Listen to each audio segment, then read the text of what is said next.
If I fall out here in winter, no one will know. I don't mean they won't come fast enough. I mean no one will even start looking. The snow would cover the path, the cold would quiet the animals, and the mountains would keep my secret. That thought comes to me before coffee, before light, before I remember my age. I'm 74 years old, and this is how my days begin. If you're listening right now, you're the only human voice I'll hear for hours. So let me tell you where I am, and why I stay. My name is Mary.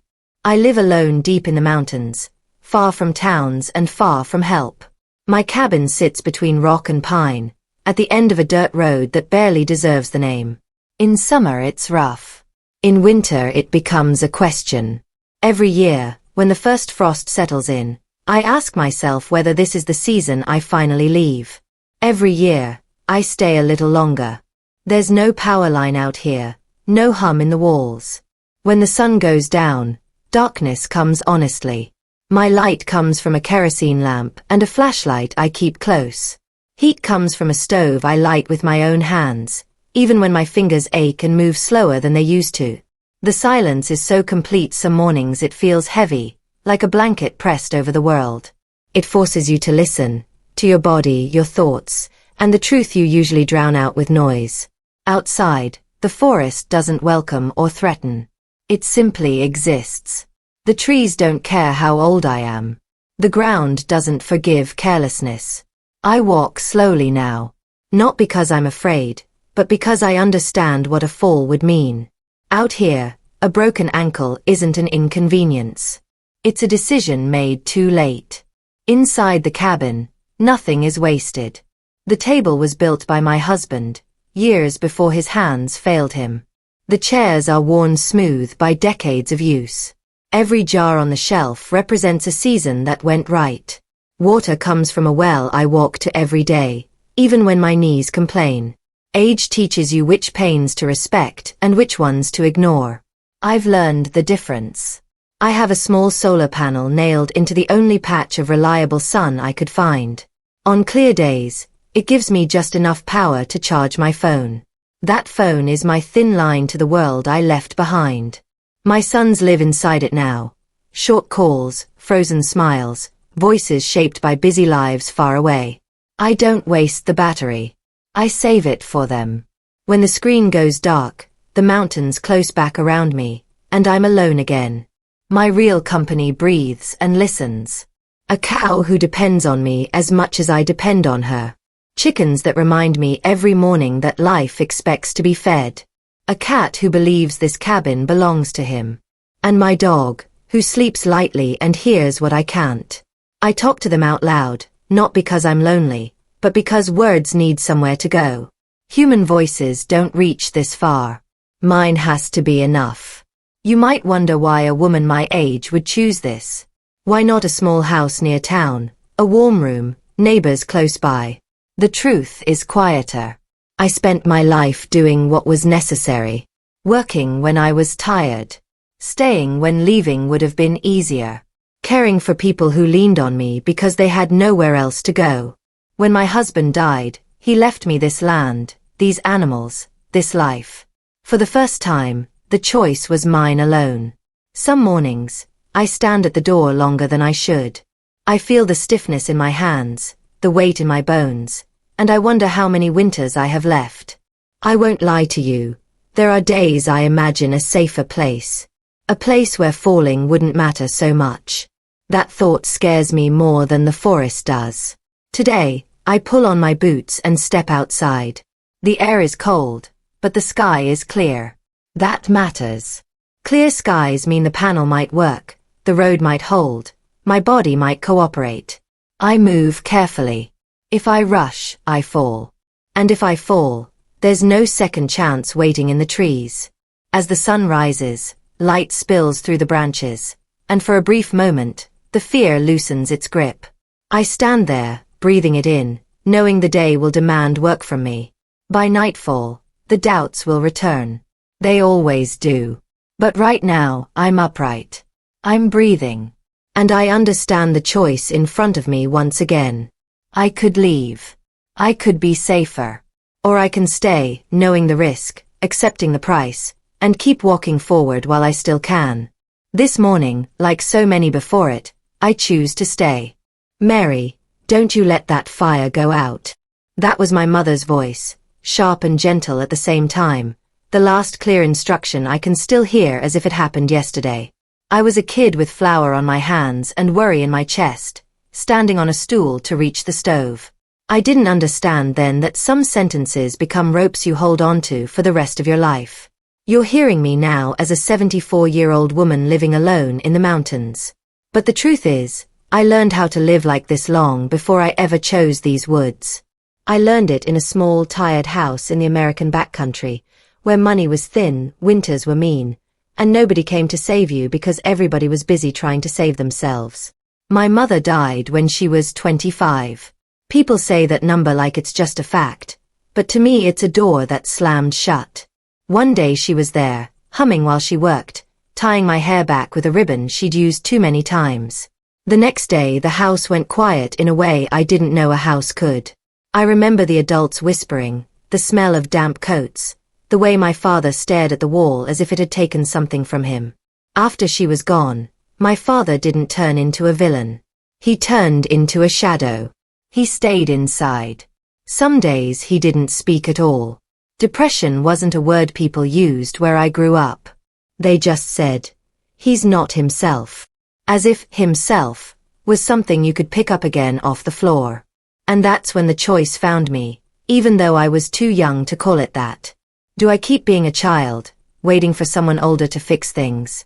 Or do I become the hands that keep the place running? I chose the hands. I rose before daylight.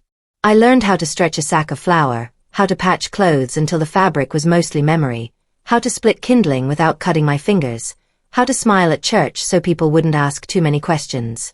I learned how to carry water and not resent it, because resentment doesn't heat a house. Other relatives talked about getting me out of there. They talked in warm kitchens with full plates. But when it came time to do something real, take my father in, pay for help, stay long enough to change the shape of our days, those conversations ended like smoke. People moved to town. People started fresh. And I stayed, because staying was what kept my father alive. There were nights I stood at the edge of the yard and looked down the road, thinking about leaving anyway. Not running away with anger, just walking until I reached a place where I could be small again. I'm not proud of those thoughts, but I'm not ashamed either. They were honest. They were my young heart asking, do I matter too? Work was what answered me. Work didn't comfort, but it kept me upright. If my hands were busy, my mind didn't fall into the same dark hole my father lived in. I started to believe something that still holds true for me. If you keep moving, you keep living. That belief carried me into adulthood. It also carried me into love, real love, the kind that doesn't sparkle, but warms you like a steady stove. I met my husband at a county feed store. He wasn't fancy. He didn't flirt with lines from a movie. He just lifted a heavy bag for me without making me feel weak, and he looked me in the eye like my life mattered. He worked the land. In the off-season he cut timber. His hands were rough, his shoulders always a little tired, and his laugh made the whole room feel safer. When he asked me to marry him, I didn't say yes because I needed a rescuer. I said yes because, for the first time, someone wanted to build with me instead of taking from me. We made a life that wasn't easy, but it was ours. Storms, repairs, long days, quiet dinners, and that simple comfort of another person breathing in the same room. Then time did what it always does. It took him. I won't give you the dramatic version. There was no beautiful goodbye. There was sickness, appointments far away, bills that didn't care about grief, and one morning when his side of the bed stayed cold. After the funeral, people came by for a few weeks. Then they went back to their lives. And I was left with a house full of tools, a barn full of responsibility, and a silence that felt personal. That was the second choice. Do I sell the land, move closer to town, let the world take over? Or do I keep the life we built with my own two hands, even if it means being alone with it? I chose to keep it. Not because I'm fearless, because I couldn't stand the idea of our work becoming somebody else's weekend view. Tonight I'm sitting by the kerosene lamp, turning an old photograph between my fingers. In it, my mother is smiling like she hasn't guessed what's coming.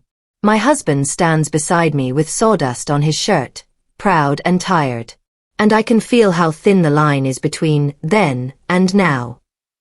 Outside, the wind pushes at the cabin like it wants an answer from me. The stove ticks as it cools, and for a moment I'm back in that old childhood kitchen, listening for my father to speak, hoping he would. Back then I thought silence was punishment. Now I know it can also be grief. My phone screen glows weak on the table. 1 bar of signal, if I'm lucky. I look at my sons' names and feel that tug of war in my chest. If I call, I might hear love. I might also hear distance. They have jobs, kids, noise, whole lives built far from these mountains. And I don't want to be the reason their voices tighten with worry. But I also don't want to be proud at the wrong time. So I press the button. It rings, then drops to voicemail, cheerful and automatic. The sting is sharper than I expect. The easy choice is to hang up, retreat back into silence, back into control. Instead, I speak. Hey, it's Mom, I say. No emergency. I'm all right. I'm thinking about your dad tonight. I wanted you to hear my voice. Call me when you can. Then I add the part I've never said out loud. I miss you.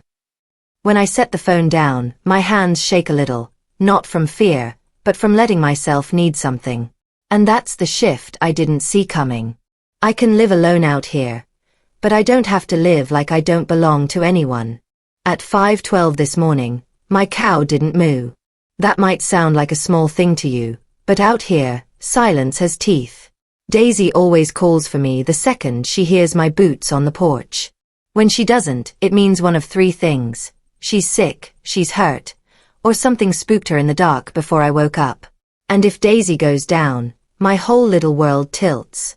Milk, butter, cheese, my winter strength, depends on that one warm animal breathing in my barn. So I grabbed my flashlight, the one I baby like it's a family heirloom, and I walked across the yard with my dog pressed against my leg. I didn't rush. Rushing is how you fall. And a fallout here isn't a bad morning.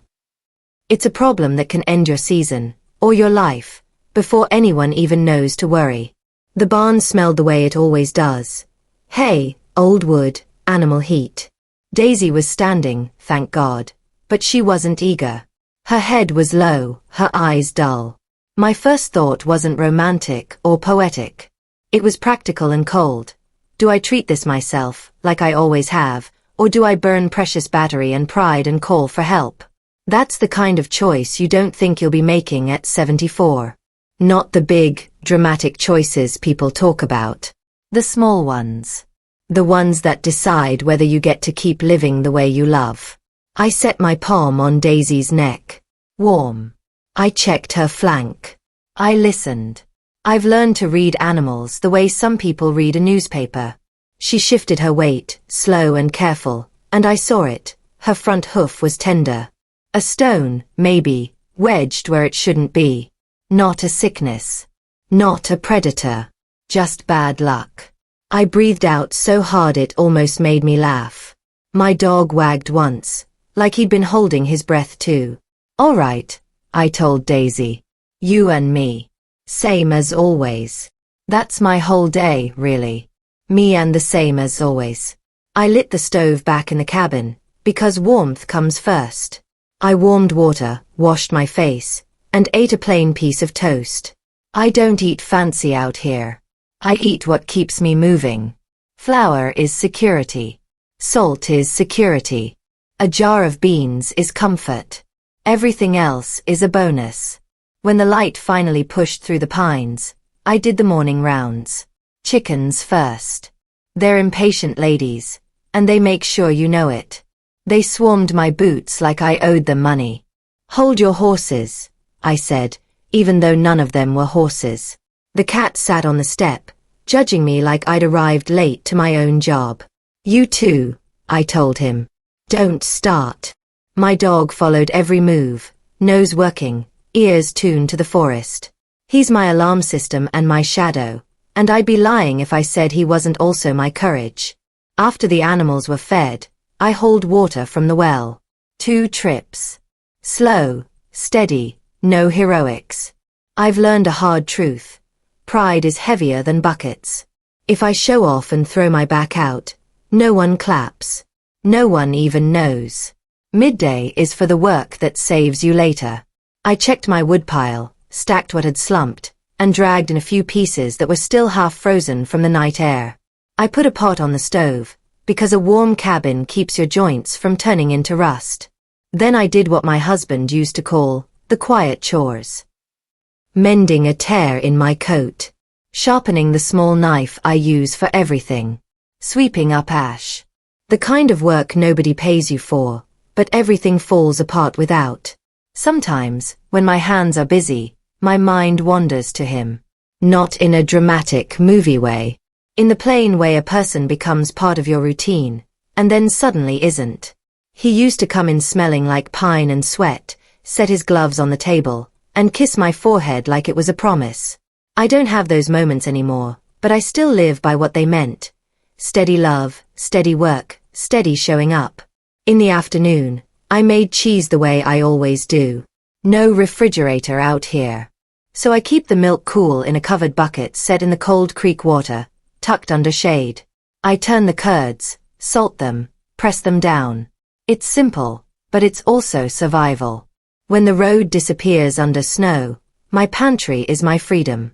The sun dipped earlier than I wanted. It always does in the mountains. Shadows stretch fast, like the day is being pulled away. Right after dusk, the dog stopped mid-step and lifted his head.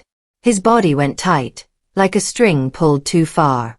From the tree line came a soft crack, one branch, then another, slow, deliberate, not the random snap of wind. My first instinct was the old one. Pretend you didn't hear it. Keep moving. Don't invite trouble. But the second instinct was newer, quieter, and harder. You can't ignore everything forever. I raised the flashlight and swept the beam across the yard. Nothing but trunks and shadow. Still, the dog stayed between me and the woods, a low sound in his throat. I backed toward the porch without turning around. Not because I'm helpless. Because I'm smart enough to know the difference. That's when I noticed the ache in my wrist. Not sharp. The kind that sneaks up after you've wrestled with buckets and wood and stubborn barn doors. I flexed my fingers and felt a little sting. And there it was again, that decision. Do I keep pushing through, because that's who I've always been, or do I stop, rest, and admit that even strong people need a pause? I stood in my doorway, looking at the yard, at the trees, at the thin road beyond. I thought about my sons' faces on a small phone screen. I thought about the way my husband used to say, "Mary, you don't have to prove it every day." The lamp was already lit inside. The night would be long. The forest would be noisy in ways that make you imagine things. And my wrist would either calm down, or get worse if I ignored it. So I made myself do the harder thing. I sat. I wrapped my wrist. I ate supper early. I let the dog curl at my feet and the cat steal warmth from my chair like he owned the place. And instead of keeping busy until I collapsed, I opened the old photo box and let myself miss the life I built with another person. Here's the truth I don't say out loud often. Living alone is not the same as being made of stone. Some nights I want a voice in the room that isn't my own. Not to rescue me. Just to remind me I'm still part of the human world. I looked at my phone, saw the weak signal, and I didn't call. Not tonight. But I did something I've never done before. I typed a message and saved it as a draft. If I don't answer in the morning, please come. Then I put the phone down, stared at the dark window, and felt my heart beat a little louder than usual, because writing that sentence meant admitting what I've always tried to outrun. One day, the mountains will ask more of me than work. And when they do, I have to decide if pride is worth dying for. The phone rang once, and stopped. Not because someone answered, because the signal slipped away again. That sound, that half ring, is sometimes all I get from my children. Just enough to know they exist. Not enough to hold on to. I stood in the middle of the cabin, phone in my hand, listening to the quiet swallow the moment, and I felt something sharp rise in my chest. Not anger. Not sadness exactly. Something closer to being left behind without anyone meaning to do it. If you're still listening, you should know this part of my life too. Because living alone in the mountains is only half the story. The other half is living with people you love, who live very far away. I have 2 sons. Grown men. Good men. They left home the way young people are supposed to. One for work after school, the other after the army. Different states. Different lives. Factories, service jobs, mortgages, kids of their own. When they talk fast, like time is expensive and they're spending it carefully. I don't blame them. I raised them to move forward, not backward toward an old woman on a dirt road. But some days, when the house is quiet enough to hear my own breathing, I wonder when I became the past instead of part of the present. I see my grandchildren through a screen the size of my palm. Birthdays reduced to frozen smiles and awkward angles. I know which one lost a tooth. Which one likes trucks. Which one is shy. And still, if they passed me on the street, I'm not sure they'd recognize my voice without the phone in my hand. That's the part people don't warn you about. Not the distance, but how gentle it is. How easy it is for love to stretch thin without breaking. Every winter, when the road finally clears just enough, I drive into town for church. Not every Sunday. Just when my body allows and the weather doesn't argue too hard. The building is small, old, and drafty. So are most of the people inside. We sit closer together than we need to, as if warmth might pass between us. We talk about the past more than the future, because the future is uncertain and the past already knows us. There used to be laughter that filled the room. Now it comes in shorter bursts. Names go missing. Faces thin out. But when we shake hands or hug goodbye, it still matters. For a moment, we're not invisible. On the drive back, I pass houses that no longer belong to the people who built them. Sold. Abandoned. Torn down. I think about how easy it would be for my cabin to become one of those stories. Old woman lived alone. Children far away. A sentence people would nod at and move on from. That thought unsettles me more than the forest ever has. At home, I warm soup on the stove and sit at the table my husband made. I eat slowly, because rushing meals feels like disrespect, to the work that brought the food here, and to the body that still carries me. Afterward, I open the local paper. I read stories about older folks losing their homes, moving in with relatives who don't quite have room, or ending up in places that smell like cleaning solution and waiting. My chest tightens every time. I don't judge my children. I don't blame God. I lived long enough to know life doesn't hand out fairness evenly. I've been lucky in ways I don't talk about. I've had love. I've had purpose. I've had strength longer than most. Complaining now would feel like forgetting all of that. Still, honesty asks for its turn. There are evenings when I catch myself thinking, if I lived closer, maybe they'd come more often. If I were less stubborn. Less independent. Less me. That thought always follows with shame, quick and sharp. Because I don't actually want to be someone else. I just want to be missed the way I miss them. That's the quiet conflict I carry. Stay where I belong and risk becoming distant. Or move closer and risk losing myself. Tonight, the wind pushes against the cabin, steady and patient. The kind of wind that reminds you nothing stays still forever. I check the door, the stove, the animals. Then I sit down with the phone again. 1 bar of signal. Maybe 2 if I hold it just right. I hover over my son's name. The same one who didn't answer earlier. If I call again, I might interrupt dinner, homework, laughter. I might hear that pause in his voice, the one that says he's worried but doesn't know what to do with it. If I don't call, the night will pass quietly, and I'll carry this weight alone like I usually do. I realize something then that catches me off guard. I've spent my whole life being the strong one, the reliable one, the woman who doesn't need much. And somewhere along the way, that became a wall no one knew how to climb. So I press the button again. This time he answers. We talk about small things. Weather. Work. The kids.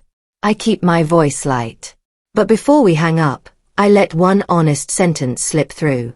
I'm okay, I say, but I miss you more than I let on. There's a pause. Then he says my name the way he did when he was young. And suddenly, the distance feels smaller. Not gone, just survivable. When the call ends, the cabin is still quiet. I'm still alone. But the silence has changed. And sitting there, phone warm in my hand, I understand the choice in front of me a little more clearly. Staying strong doesn't mean staying silent. And living alone doesn't have to mean disappearing. At 1:47 a.m., my dog sat up and let out a sound I'd never heard from him. Not a bark, not a whine, but a low warning that made the hair on my arms rise. In the mountains, that kind of sound means one thing. Something is close, and it doesn't care that you're an old woman with a lamp and a locked door. I reached for my flashlight before I even fully woke up. Then I stayed still and listened, because the first rule out here is simple. Don't rush toward trouble when you can't afford a fall. If you've never been alone at night in a place like this, let me explain it. Darkness isn't just the absence of light. It feels like a living thing pressing against the windows. The cabin creaks, the stove ticks as it cools, and the forest makes its own quiet conversation beyond the walls. Most nights, those sounds are familiar. Tonight, they felt different. Closer, heavier, like the woods had stepped up to my porch to see if I was still here. I slid out of bed and put my boots on, slow and careful.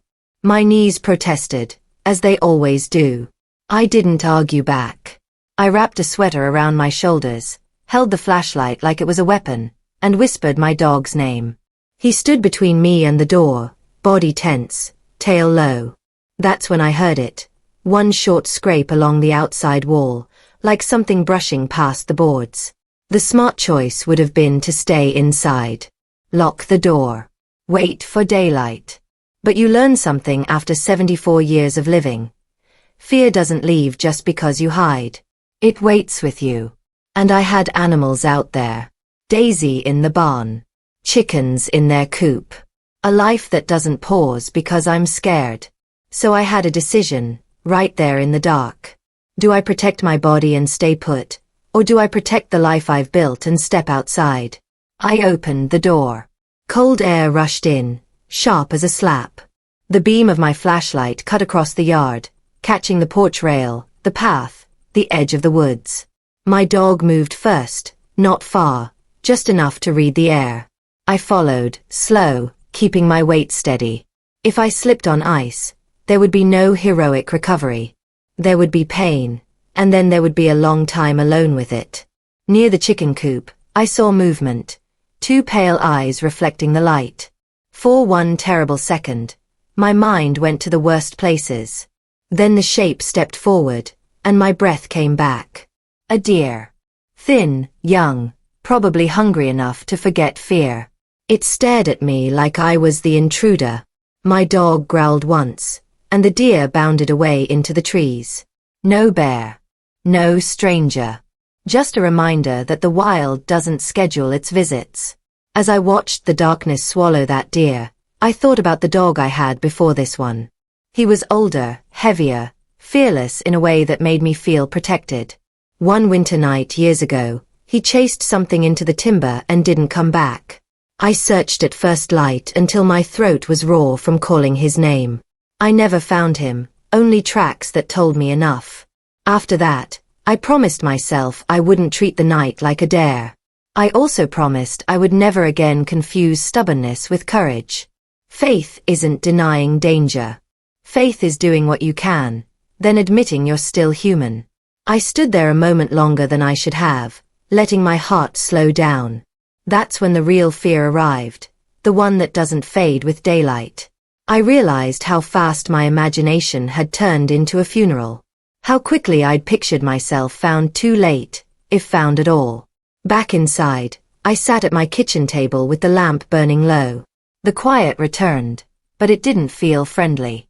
It felt like a question. How many more nights like this can you handle, Mary? How many more times can your body do what your pride demands? I thought about my husband, the way he used to reach for a coat without speaking when the dog barked at night. No panic. Just steady motion. He'd look back at me and say, "Stay warm. I'll check." And even though I was capable, there was comfort in not being the only one awake. I also thought about my sons. Their busy voices, their distant lives. The message I saved in my drafts, "If I don't answer in the morning, please come." I'd written it like a secret, like admitting it would make me weak. Here was the harder truth. It wasn't weakness. It was reality. At dawn, the sky turned gray, and the world softened. I fed the animals, checked Daisy, filled the water buckets. My hands moved by habit, but my mind stayed on the night. On those eyes. On how quickly I'd felt small. When the sun finally broke through, I carried my phone out to the one spot where the signal sometimes holds. I held it up like a prayer, watching for the bars. 1, 2. Enough. I could call and tell my son it was nothing. I could laugh it off, keep the image of the unbreakable mother. Or I could speak the sentence that might change everything. "I need you to know I'm not invincible." I pressed call. He answered on the third ring, voice thick with sleep. "Mom. It's me," I said. "I'm fine. But last night, I got scared." Silence, then a breath. "What happened?" "A deer," I admitted, almost embarrassed. But it wasn't really about the deer. It was about me realizing how fast things can go wrong out here. Another pause, softer this time. "Mom, you don't have to do this alone." That line hit me in a place I'd kept guarded for years. Because the truth is, I've been proud of doing it alone. Proud the way some men are proud of never asking for help, even when it costs them. I've carried that pride like a badge. And I've also carried it like a weight. "I'm not leaving," I told him. "Not today. Not this season. This place is still home." "I'm not asking you to sell it," he said. "I'm asking you to let us be part of it." When the call ended, the mountains were the same, but I wasn't. I walked back to the cabin, feeling the sun on my face, hearing my dog's steady steps behind me. I looked at the barn, the smoke rising thin from the chimney, the road that disappears into trees, and I made a new kind of promise. I will keep working while I can. I will keep choosing this life, because it gives me peace I never found in town. But I will stop pretending that strength means silence.